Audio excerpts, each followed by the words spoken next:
Buenas noches con todos los presentes. Hoy día en otra edición más del Foro CEL tenemos que presentar a nuestro expositor, el magíster Héctor Cuadros Ramírez, quien se encuentra en la mesa de honor junto con el vicedecano, el señor Ferrer, Juan Carlos Ferrer.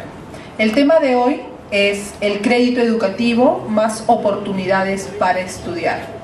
El magíster Héctor Cuadros Ramírez es economista de la Universidad Nacional Mayor de San Marcos, realizó su maestría en Desarrollo y Defensa Nacional en el Centro de Altos Estudios Nacionales, CAEN, y diplomado en Gestión Pública en ESAN. Se ha desempeñado en diferentes instituciones como miembro del Comité de Caja de la Nación, gerente general del Gobierno Regional de Huancavelica, gerente de Red de Agencias del Banco de la Nación, gerente general del Banco de la Nación y actualmente es jefe de la Oficina de Créditos Educativos de PRONAVEC. Asimismo, es docente de posgrado en la Universidad Peruana Cayetano Heredia, donde enseña aspectos económicos de la innovación. Ha participado como conferencista en el Centro Peruano de Estudios Bancarios de CEPEBAN, desarrollando el tema de créditos, riesgos bancarios y gestión pública. Por favor, recibamos con un fuerte aplauso a nuestro expositor. Estimados colegas, buenas noches. Dándole la bienvenida a todos los colegas economistas, igualmente a los que no lo son, a mis compañeros de PRONAVEC. Vamos a hablar un poco sobre el crédito educativo, dándole una dimensión un poco social, académica y un poco viendo el panorama de América Latina. Lastimosamente en temas educativos nuestro país anda muy a la saga respecto a sus pares. Dos países con quienes nos podemos comparar mucho sería Colombia y Chile, porque tenemos una muy similar fuerza de estudiantes, ¿no? Bordeamos el 1.000.000 de estudiantes en educación superior, y para que se den una idea, Chile tiene alrededor, entre becas y créditos, tiene alrededor de 250.000 y Colombia alrededor de 300.000. Bolivia bordea los 30.000. Perú todavía no llegamos a 20.000. Y creo que este gobierno, nosotros no pertenecemos a la fuerza política, simplemente hemos venido como técnicos. Este gobierno ha tenido la gran virtud de implementar algunos programas educativos como la beca 18, que debe ser uno de los programas más exitosos en temas de inclusión social en el campo educativo. Se han repartido más o menos 11.000 becas. Es histórico porque si hablamos de 10 años antes, los muy pobres no tenían acceso definitivamente a la educación. La beca 18 ha tenido la gran virtud de darle la oportunidad a los que nada tienen, de darle una beca para que pueda estudiar en las principales universidades e instituciones educativas del Perú y también del extranjero. Entonces creo que hoy día recién el Perú entra en las estadísticas en temas de becas y crédito educativo. Yendo ya más al tema de crédito educativo, creo que hay una tradición un poco larga en este esquema. Desde la época de INABEC, que era el Instituto Nacional de Becas y Crédito, tenemos una historia desde el año 1971. Pero tan mal andaba el Estado que recién tenemos estadísticas del año 90. Ahí es donde se crea continúa INABEC hasta hace 5 años atrás, donde se crea el OBEC. Y tradicionalmente el Estado siempre ha sido un mal administrador del tema educativo, ¿no? PRONAVEC se crea en febrero del 2012, un poco para romper un esquema muy anquilosado y un esquema donde no había un manejo técnico en el tema ni de las becas ni de los créditos. En realidad, INABEC era simplemente una institución que canalizaba muchas becas que daban las embajadas, los diversos países, y el Estado en una forma muy minúscula, ¿no?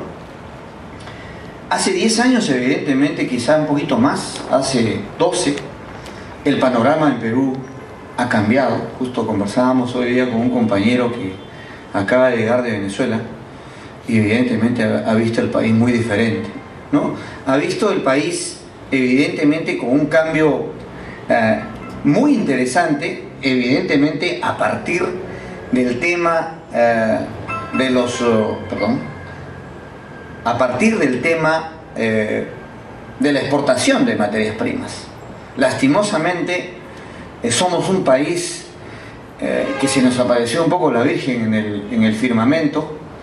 China y la India contribuyeron a que realmente nuestros minerales crezcan en sus cotizaciones, y bueno, hemos tenido 12 años de bonanza que se nos empieza hoy día a complicar, porque un poquito que no manejamos de la manera más adecuada el impulso de nuevos sectores, y en la educación, a pesar de todo, hemos invertido muy poco. Fíjese que no, como le decía hace unos minutos, todavía no alcanzamos a Bolivia. Entonces, pues a veces requerimos de algunas, como decía el buen Ricardo Belmont, de algunas pastillitas que debemos señalar que hoy día lo único permanente en el mundo es el cambio. Y si no cambiamos un poco, que la historia nos arrasa, la economía también.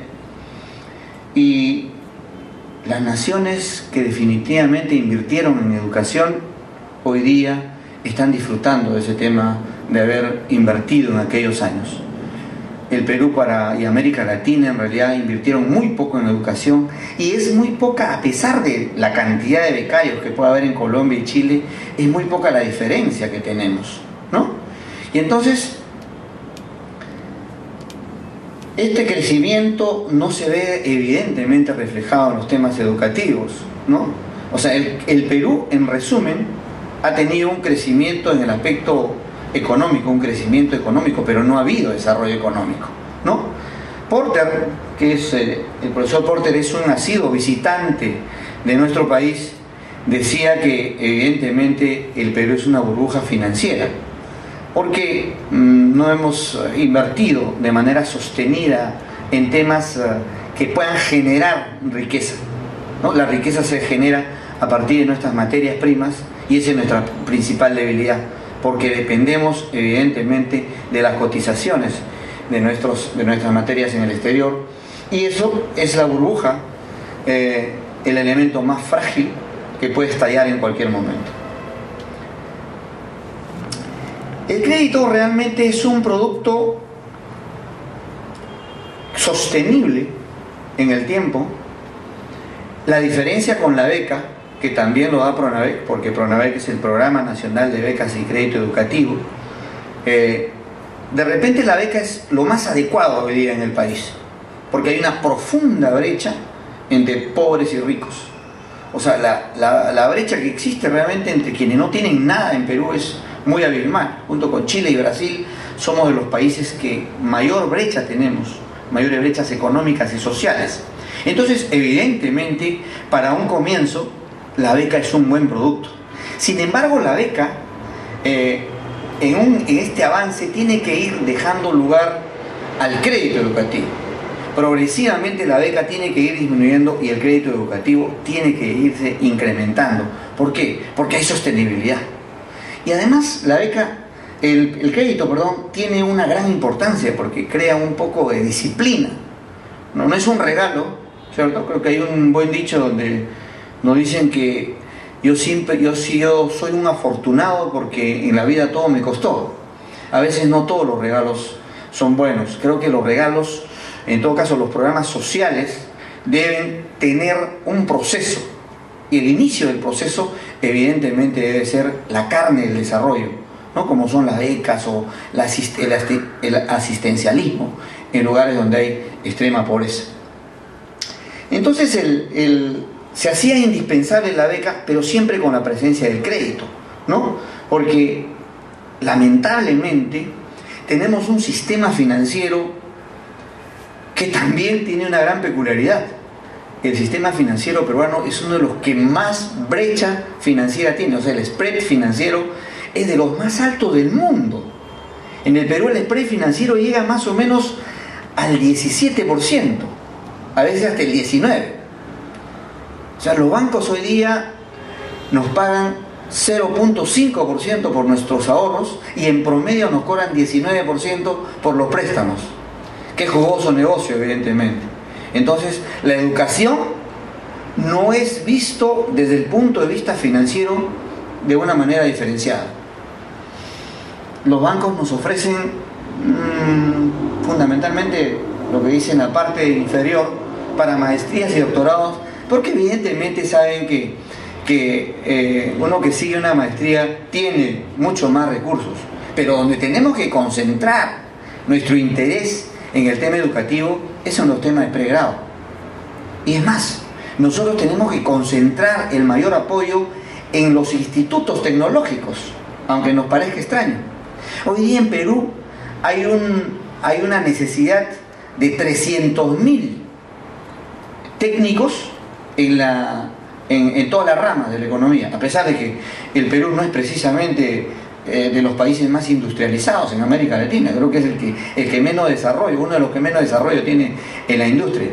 Pero evidentemente los temas de construcción, los temas de agro han logrado cierto desarrollo, y entonces solo la industria de la construcción pues da empleo hoy día a miles de técnicos extranjeros. Hoy día hay españoles, colombianos, chilenos, argentinos. Hoy día nos paseamos por los restaurantes en la noche y podemos ver una gran presencia extranjera, ¿no? Algo que nuestros estudiantes de Senati, por ejemplo, podrían tranquilamente hacerlo, ¿no? Entonces nosotros hoy día, ¿qué estamos haciendo en Pronavec? Hemos tratado de hacer un golpe de timón y hemos tratado de que los créditos no se masifiquen por masificar, porque darle un crédito de 2.000, 3.000 soles a un estudiante a veces no le contribuye a una educación de calidad, ¿no?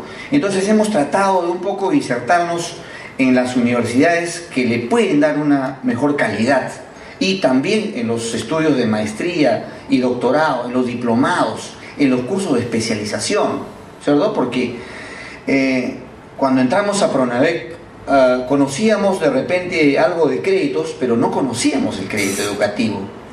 Y es porque en el Perú la tradición es que no ha sido manejada de una manera muy técnica el tema del crédito educativo. Como le decía, las becas se han dado en la medida en que el sector privado y los países nos abrían un poquito las puertas, yo diría que las ventanitas, como para poder ingresar a un tema de becas en el exterior, ¿no? Entonces, el crédito educativo es evidente y de manera conceptual un préstamo personal, ¿no? Que puede financiar total o parcialmente cualquier estudio. Pero, ¿cuál es el quid del asunto en el tema? Nosotros habíamos analizado el tema en Pronavec, cuál era el problema fundamental en el tema del crédito, y evidentemente uno de los temas con los que nos encontramos era la tasa. Teníamos una tasa de 12.5%, que prácticamente era una tasa de mercado. Ahí no había ningún auspicio, ningún apoyo así del Estado. Entonces la tasa se tuvo que bajar de repente un poquito muy fuerte a niveles de 4.2%, tomando en consideración a la tasa interbancaria, que es una de las tasas más bajas dentro de todo el esquema de tasas que registra el Banco Central de Reserva. Entonces, ¿qué es la tasa interbancaria? No todos necesitamos saber eso. Es el apoyo mutuo que se dan los bancos, son los préstamos que se dan los bancos entre sí, ¿cierto? Y que son básicamente manejados entre la oferta y demanda, pero entre los bancos, ¿cierto? Entonces, esta oscila o ha oscilado en los últimos años entre el 4% y el 4.3 o 4.4 máximo, ¿no? Entonces, esta tasa fue elegida, pero se cometió algunos errores en el tema se puso como una tasa única, ¿no? Y entonces ahora ya estamos pensando diferente, ahora estamos pensando cómo diferenciar de una maestría, porque nos decía el viceministro, y será bueno que nos gastemos toda la plata en darle la maestría en ESAN o en Centrum, será bueno coger buena parte del dinero para financiar maestrías en las principales universidades. definitivamente hay una gran incógnita, ¿no? Porque no hay que descuidar el tema social y el tema que la gran mayoría de gente necesita. Entonces, un poco que vimos con esos ojos y delineamos algunos objetivos, que uno de los principales eran que había que democratizar un poquito el tema educativo, ¿no? O sea, había muy poco acceso para los muy pobres. Luego, disponer de recursos financieros no solo a los estudiantes, sino a los trabajadores, a los profesionales, que encontraban muy pocas formas de poder encontrar cursos o formas de mejorar académicamente, ¿no?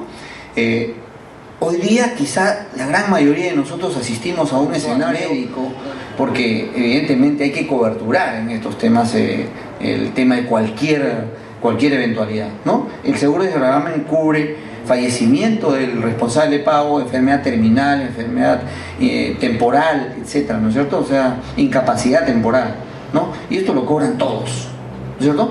Pero lo importante en la tasa del 4.2 es que esta tasa es químicamente pura, porque si nosotros hurgamos un poquito en las tasas que cobra el sistema financiero, hay pues escondida la comisión, hay escondida el tratamiento de los portes, del manejo de cuenta, y con letras chiquitas el banco nos pone todo lo que quiere, ¿no es cierto? O sea, el sistema financiero en el Perú es uno de los más descarnados realmente en América Latina, como le decía.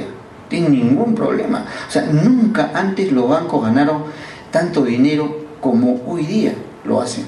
Y no hay absolutamente ningún control sobre la banca, ¿no es cierto? O sea, hay una acumulación muy fuerte y muy poco se ha expandido el crédito microempresa y todo en estos últimos años.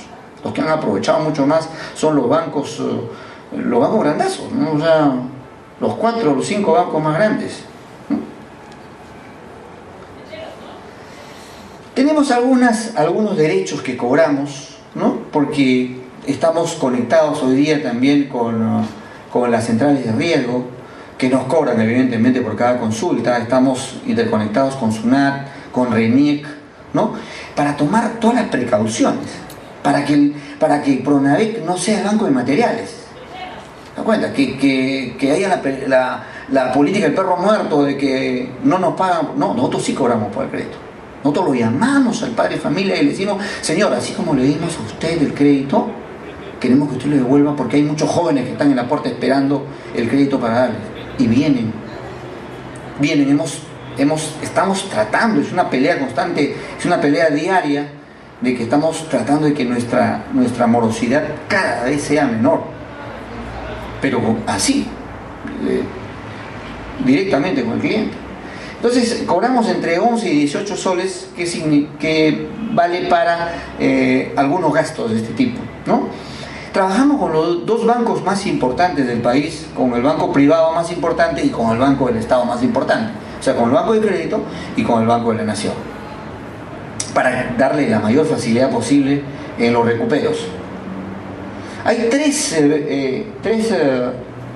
personajes en el tema del crédito educativo: el beneficiario, que es el estudiante; el responsable de pago, que normalmente son los padres. Normalmente hay todo tipo de sorpresas en el tema ¿no? Yo veo con una sorpresa increíble que realmente hay profesores o hay policías que tienen a sus hijos en las principales universidades, y realmente yo no sé qué hacen para pagar el crédito, pero muchos están muy puntuales, ¿no? Entonces vale la pena, y uno se saca el sombrero realmente con el sacrificio que hacen algunas personas con muy bajos ingresos para ver este tema de la educación. La educación definitivamente es el negocio del futuro, ¿no? Porque nos va a preparar, nos va a servir para desarrollarnos.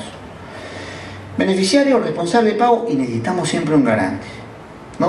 Tratamos de que esto sea lo más serio posible, porque todavía no estamos preparados para dar un crédito solamente con el responsable de pago.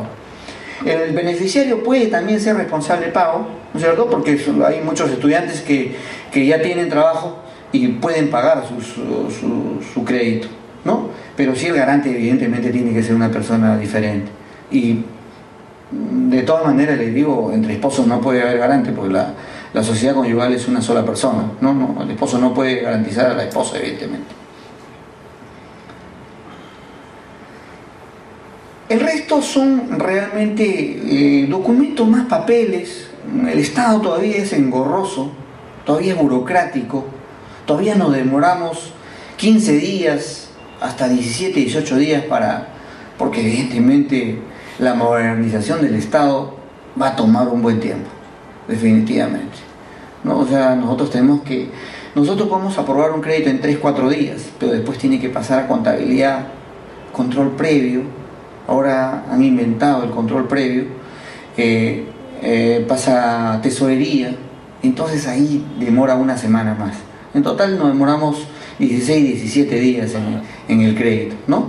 Pero también a veces se justifica, porque no se olviden que a veces nos dan un domicilio, hay que visitarlo para ver si nos van a pagar o no nos van a pagar. A veces en el plano laboral tenemos que pasar momentos un poco duros en preguntar si efectivamente labora, o preguntar a las universidades si el título que presentó es bueno. Nos hemos llevado grandes sorpresas, ¿no? Porque nos han querido evidentemente sorprender también. Y Pronavec y INAVEC tienen un pasado muy luctuoso, ¿cierto? Bandas completas que realmente se garantizaban entre sí, documentos fantasma. Tenemos muchos problemas con una cartera pesada muy fuerte de años anteriores que también la estamos cobrando, ¿no? Y el tema, es bueno también señalarle que en el tema del coactivo no funciona mal en el Estado. Parece que es un poco más fuerte que el sector privado, porque cuando ustedes tienen un problema con un banco, el banco tiene la facultad de reducirle inclusive los intereses compensatorios. En el caso de nosotros no podemos reducir, estamos prohibidos por ley a reducir los intereses compensatorios. Solo le podemos perdonar los gastos administrativos y los intereses moratorios. En realidad Pronavec no cobra gastos administrativos, no tiene un cero de gasto administrativo, ¿no? Por eso que les decía que la tasa de 4.2 es químicamente pura. Sin embargo, cuando se entra en morosidad, ahí sí hay una tasa moratoria, y también ahí sí tenemos que incluir los gastos administrativos, porque nos origina carga operativa, ¿no? Y eso nos cuesta. El reto, como les decía, es papeles que nosotros en un par de horas les ayudamos a llenar los formatos. En la página web ustedes pueden encontrar todos los formatos necesarios, engorroso pero posible, los ayudamos, y bueno, finalmente ahora podemos hacerle un poco más fácil el crédito, porque si falta algo, pues le decimos cuando salga el cheque, ¿no? Salga el cheque, y contra entrega del cheque me das toda la documentación que me debes, ¿no? Porque tenemos al costado auditoría, debemos hacer las cosas bien. El beneficiario, obviamente para seguir un posgrado tengo que tener bachillerato, ¿no es cierto? Entonces son requisitos bastante lógicos, ¿no? Que lo tienen en la cartilla, en el díptico que les hemos entregado a cada uno, y también los pueden ver sin ningún problema en la página web de Pronavec. El responsable con el garante tienen que tener una similar capacidad de repago, ¿no es cierto? Las condiciones muy similares, porque el garante es un fiador solidario, ¿cierto? Si no paga el responsable de pago, tiene que pagar más el garante, pero uno de ellos no paga. También tenemos convenios con muchas instituciones, básicamente el Estado. También hemos hecho hoy en día convenios con instituciones privadas. Nos va excelente. La verdad es que hay empresas, sobre todo las extranjeras, muchas se preocupan mucho por su personal. Ellos garantizan a su personal, algo que normalmente no lo hacen, ¿no? Porque inicialmente ustedes saben que las universidades más importantes vinieron y dijo, ¿y por qué no hacemos un convenio? Pero yo le digo, el convenio implica una garantía. Se asustaron, se fueron todos. No, ni hablar, nosotros no garantizamos a nadie. No, o sea, la gran mayoría de empresas no garantizan a nadie. Es muy, muy difícil de encontrar un garante. Sin embargo, empresas de respeto, por ejemplo, de Trujillo, de la parte de Chayemochic, de Arequipa, han venido y han hecho convenio con nosotros y garantizan a sus trabajadores para una especialización, porque hoy día, evidentemente, el crecimiento económico implica que muchas empresas tengan necesidad de capacitar a su personal. como lo hacen las empresas top en Lima y en cualquier parte del mundo. Entonces, para trabajadores dependientes, sobre todo los que están en planilla, pues les exigimos 3 meses, a los que no están en planilla 6 meses, ¿cierto? Y para los trabajadores independientes, evidentemente nos tienen que presentar los documentos de la SUNAT. Nosotros no podemos dar dinero a los trabajadores del sector informal, o por lo menos todavía no tenemos ningún mecanismo, ¿no? Porque hemos tenido muy mala experiencia con ellos. Entonces, por ahora preferimos asegurarnos con los formales.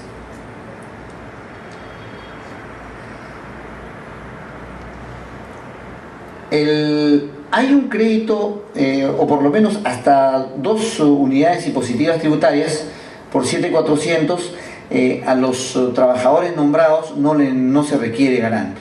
O si no están en este régimen, también a los usuarios o a los beneficiarios, que por ejemplo un estudiante que vive en la casa de sus padres y la casa es propia o el departamento, ya no es necesario un garante, pero solo hasta 2 unidades impositivas tributarias. Vale decir que todo crédito arriba de 2 unidades impositivas tributarias necesita garante.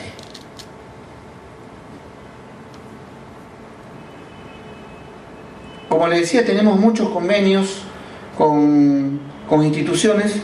No hemos tenido muy buena suerte. Los estamentos más desorganizados en el Perú, aunque no lo crean, son los profesores y los policías. O sea, las UGELs les cobran, les descuentan sus planillas y no nos mandan la plata. Es algo increíble que nosotros no podemos creer. A tal punto que hemos tenido que mandar cartas notariales a muchas UGELs.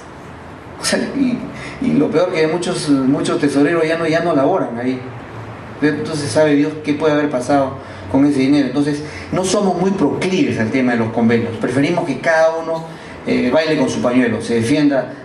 O sea, se llaman créditos particulares, ¿no? Y algunos temas importantes: el beneficiario no debe ser mayor de 70, ¿no? Quizás hay cierta discriminación, pero está en la ley de creación de PRONAVEC y en el reglamento, por tanto es complicado modificar este tema. No deben estar ninguno de los 3 actores, el beneficiario, ni el responsable de pago, ni el garante, deben estar en las centrales de riesgo, es decir, como morosos, ¿no? O clasificados. Si están, ya no podemos seguir conversando. Entonces es un tema que lastimosamente tenemos que aceptarlo.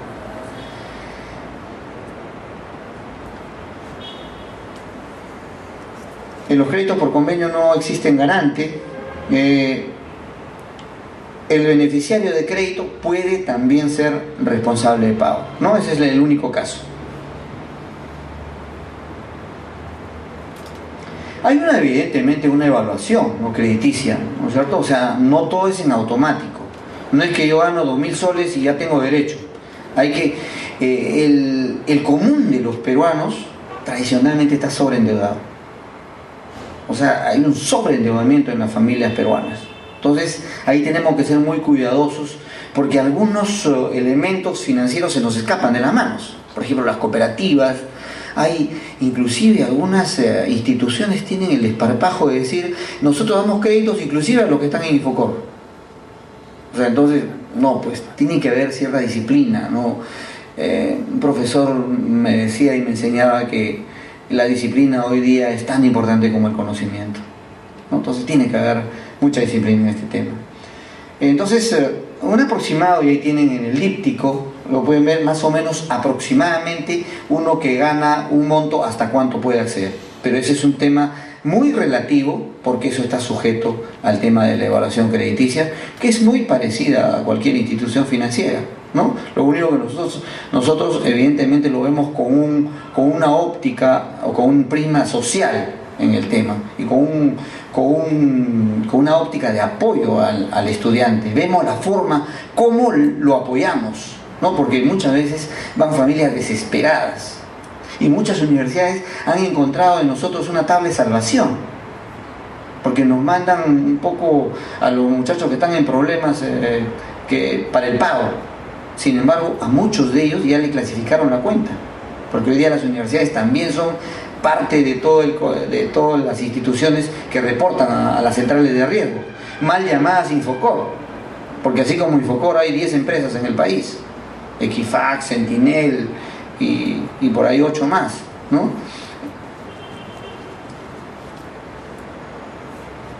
Estos son más o menos los montos que se pueden prestar para determinadas áreas, espacios o grupos, ¿no?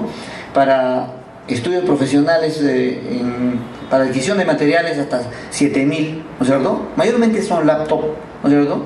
Por supuesto que han venido muchos dentistas para que le compremos la silla de que utilizan, ¿no? Pero ya eso es un negocio, ¿no? Le hemos dicho que mejor se la compren ellos, ¿no? Nosotros le podemos dar mínimamente un apoyo. Para estudios técnicos universitarios tenemos hasta 9.000, pero, por ejemplo, cuando se trata de estudiantes de muy alto rendimiento académico, nosotros podemos, en un comité, estirar un poquito más los montos, ¿no? Porque evidentemente hay que darle un premio a los estudiantes que tienen un comportamiento académico bueno o sobresaliente, y algunos sencillamente los pasamos a becas, ¿no? Porque vale la pena cuando un estudiante tiene altísimo rendimiento, ¿no? Hasta da gusto apoyarlo. La nota mínima para el tema del crédito es 12, ¿no? Y algunas universidades se matan de la risa porque ahí se aprueba con 13. Entonces estamos inclusive por debajo de esa valla, ¿no? Para grados, para todo tipo de grados, podemos dar hasta 10.000, ¿no? Y para cursos de especialización hasta 18.000. Mucho los profesionales han usado mucha esta línea de 18.000, inclusive para cursos en el exterior, porque hoy día este mundo globalizado nos exige mucha especialización en determinadas áreas, ¿no? Y entonces esto va a la vena del conocimiento, ¿no? Y 18 me parece que es un monto respetable. Nosotros tenemos estudiantes en México, en Brasil, en España, en Chile mismo. Y tenemos maestrías y doctorados en 45.000, hasta 45.000 soles, ¿no? Hemos tenido que hacer muchas excepciones, ¿cierto? Había una pianista que era la mejor del país realmente, había hecho conciertos en Europa y lamentablemente no tenía la posibilidad de estudiar en el extranjero, y le dimos más de 100.000 soles para que vaya a estudiar a la mejor universidad de Estados Unidos.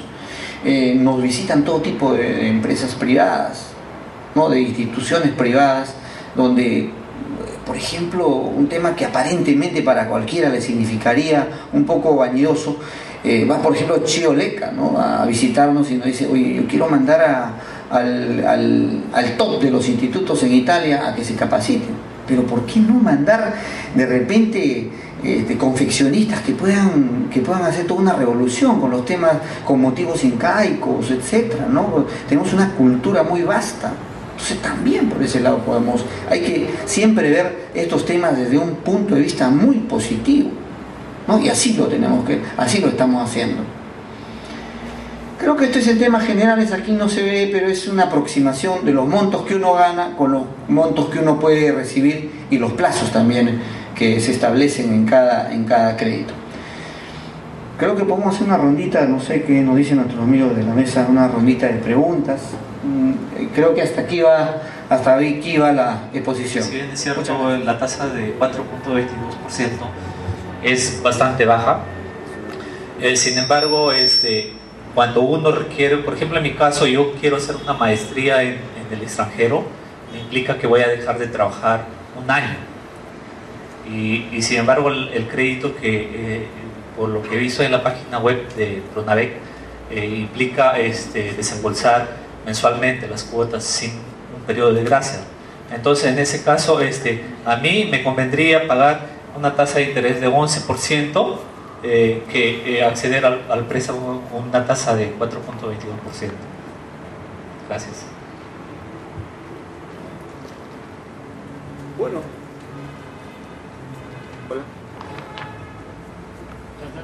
Hola.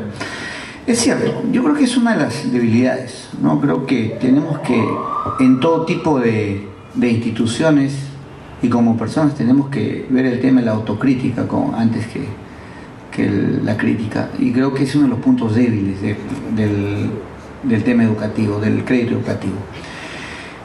Chile y Colombia, la gran mayoría de créditos que dan lo hacen con periodos de gracia muy largos. Sin embargo, aquí hay una gran pelea con el Ministerio de Economía y Finanzas, ¿no? Creo que como economistas podemos ver más o menos cuál es la línea que siguen en el Ministerio de Economía, ¿no? Y eso muchas veces impide que estos créditos de largo plazo se den. Sin embargo, nosotros estamos trabajando para el año 2014 un esquema de créditos a largo plazo que queremos empezar por las instituciones, por los institutos tecnológicos, ¿no? Y después ir yendo hacia las universidades, porque evidentemente ya les he contado que hay un déficit de técnicos y el país necesita a estos técnicos. Entonces vamos a establecer, por lo menos vamos a presentar el proyecto, vamos a hacer algún lobby en el Congreso, vamos a hacer los mayores esfuerzos posibles porque se dé este crédito a largo plazo, que en Colombia y Chile y casi en la gran mayoría de países se dan. En Estados Unidos es normal. Sin embargo, es bueno también señalarles que la tasa de morosidad en estos créditos es muy alta. En Chile la tasa de morosidad bordea el 36%, en Colombia está más o menos en 30%, ¿no? Pero tenemos que ver, o en todo caso tenemos que decirle a los jerarcas del manejo económico del país que en realidad la utilidad de un crédito es el profesionalismo o el profesional que va a egresar o que va a venir al país. Eso es la ganancia. No hay que ver la ganancia en términos monetarios, ¿no? Entonces muchas veces nos dicen con voz muy bajita los del Ministerio de Economía, trata de que el tema sea autosostenible. O sea, la educación no es un negocio, o en todo caso no debería serlo, ¿no? Entonces por ese lado nosotros sí estamos totalmente de acuerdo con que se establezcan los créditos de largo plazo. ¿Alguna otra consulta, por favor?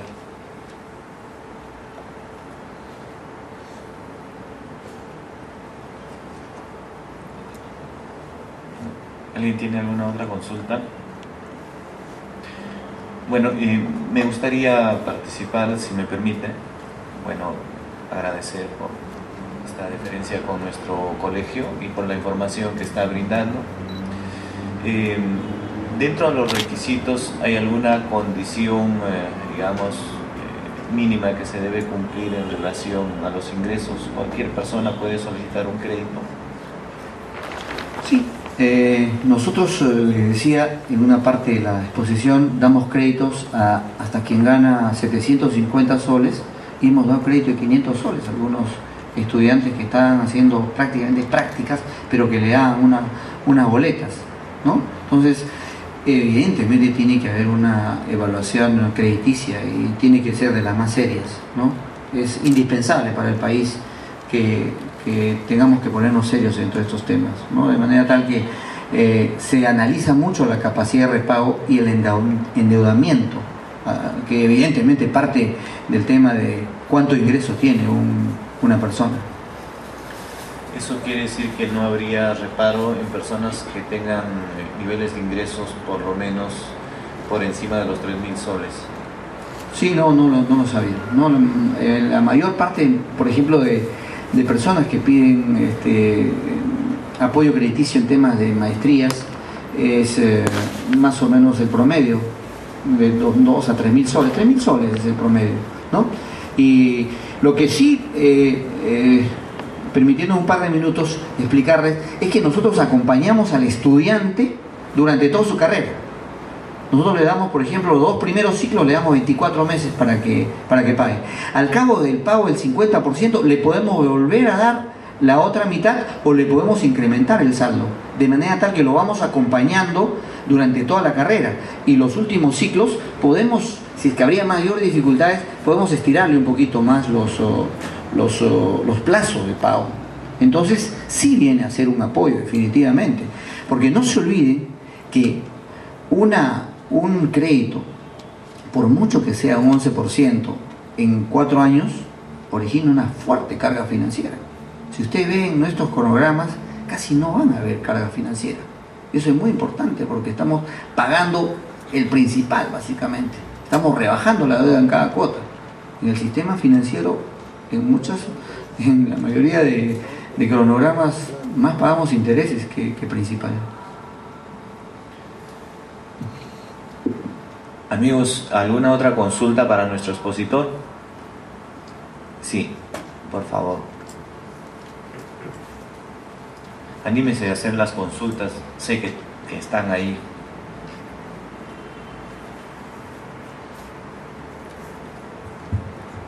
Buenas. Desearía hacer una pregunta con respecto a la adquisición de materiales, que creo que el monto era mínimo 2 UIT. Ahí comentó de que no se necesitaba garante, ¿cierto? Si cumple las condiciones de que pueda ser bajo el régimen de la 276, mejor dicho, tenga estabilidad del trabajador o viva en la casa de los padres y la casa sea propia, ¿no? Si no hay esa condición, definitivamente es necesario un garante.